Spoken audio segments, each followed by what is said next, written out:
Prime Minister obviously having to be careful there. There is a police investigation, but no one has been charged, so we're free to talk about the possible ramifications. Now, when he says that he can't talk about the details, so far it looks as if when the details do emerge, they could be extremely embarrassing for the government.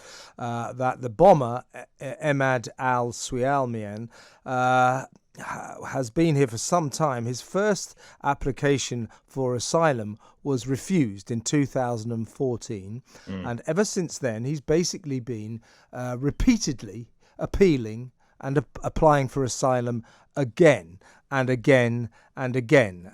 Each time he gets refused, he reapplies. Now, at a certain point, after rejection, he was found wandering around the streets brandishing a huge knife. He was arrested and spent some time sectioned for mental illness. He also converted to Christianity, which is a well-known way of improving your chances of succeeding with an application for asylum. Now, we don't quite know how he arrived here in the first place, but it's a bit confused, but he could be an Iraqi, he could be Syrian, he might be Jordanian, but we know the part of the world he comes from. He was a Muslim, he converted to Christianity. But my question to you, David, is, and I think a lot of people in Britain will be asking this question, is 7 years after he applied for asylum, he tried to commit the most atrocious of crimes with a bomb full of ball bearings. The idea was to kill many British people.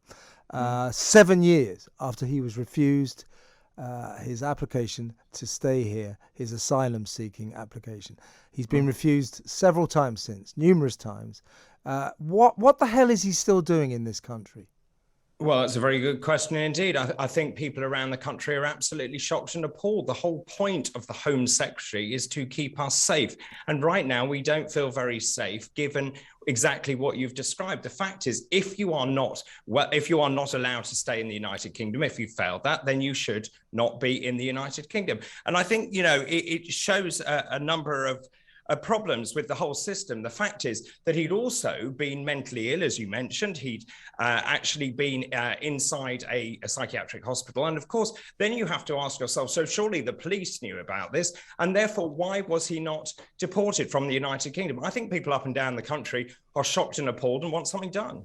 Yes, and he was living in accommodation provided by Serco, a government contractor, a private company that tends to have a lot of government contracts. And this accommodation was specifically up in Liverpool was for asylum seekers. So there he was living there.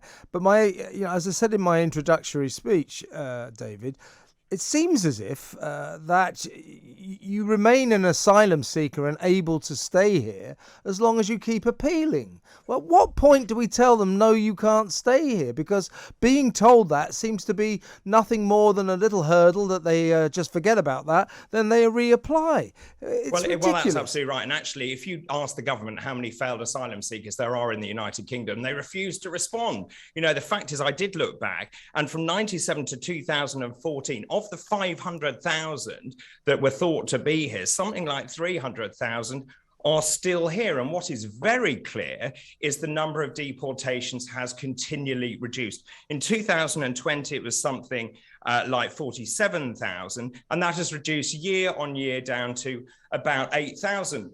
And I think the really worrying thing about this is it sends out the wrong messages. It says that Britain is a soft touch. Clearly, you can come over here, claim asylum. And there are some questions over whether he used the conversion to Christianity as a cover to maybe help his asylum application.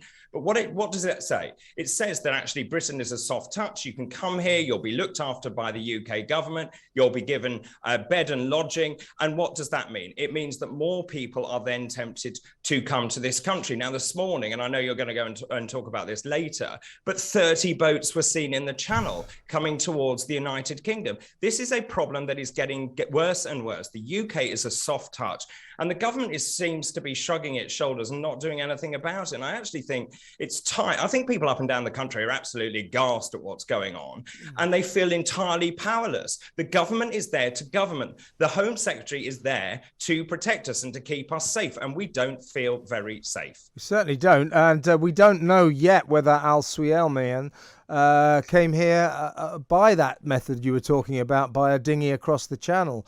We're waiting to find that out.